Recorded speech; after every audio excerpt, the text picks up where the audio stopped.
Introducing Creative Cuts Old City Doors Layering Die Set. On the back, you'll see the cardstocks used to create the images shown. I do want to point out that you will need to create a base for each of the doors shown. On the front, you'll see some compiled doors of what you could create. We'll begin with the base outline, and then we will take the die with the windows at the top out of fresh lemon. We'll insert the piece that fell out from the previous layer, and then we'll begin adding the outline layers, still in fresh lemon. For this piece down on the bottom, we're going to add these 3 middle pieces. You could keep the piece they fall out of if you wanted to align them perfectly.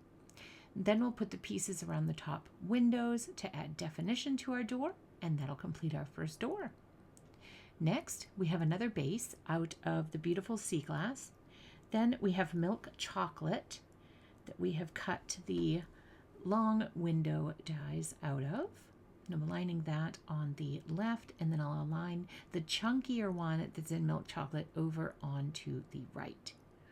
I am using a mixture of liquid glue and double-sided adhesive sheets. I would highly recommend the double-sided adhesive sheets if you have those. There's the decorative window out of vanilla cream. And then we will be using mocha cardstock to insert the little window inlay pieces. Just adds a special touch to our beautiful door. And finally, I'm going to add this piece out of vanilla cream in the center of the door.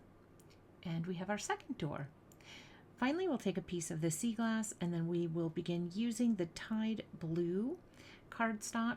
And I'm going to show this to you in just a moment. There are lines that are embossed into the cardstock. I'm going to just pick this up with my tweezers, and you can see there are 2 lines, one at the top and one at the bottom.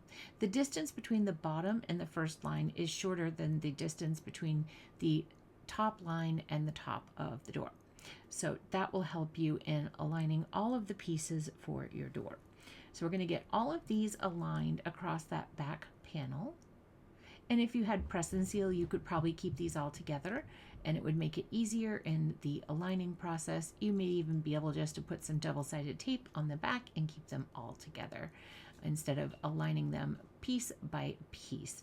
But this does not take long at all to get these aligned piece by piece. Next, we're going to come in with the beautiful starlight, and we're going to add that on either side of the door, so like the frame almost. And then we're coming in with these pieces that are from Caribbean Sky. This one has some dots on it, 3 dots in the center. And then we have the topper and the bottom. The topper is chunkier than the bottom. We have another piece with embossed dots, and then we have a decorative element. So just pay attention when you're adding those pieces to any embossed pieces. Now we'll go ahead and look at the door handles really quickly. These are made from milk chocolate, and the door knob itself is out of vanilla cream for the 2 brown and light ones. The ones on the bottom are Moon Rock and Evening Gray, and those are finally put together. So there you go, and there's a peek at the doorknobs and the doors. Here is some inspiration from our fabulous designers. I hope this video was helpful in layering together your Creative Cuts Old City Doors. We can't wait to see what you create. To find out more about Creative Cuts Old City Doors and other available products, please visit us at altenew.com. Hello crafters, Jen here. For more tips, techniques, tutorials, and to discover which paper crafting products are right for you, subscribe to Altenew's YouTube channel. Make sure to hit the notification bell so you don't miss any videos. Thanks for watching.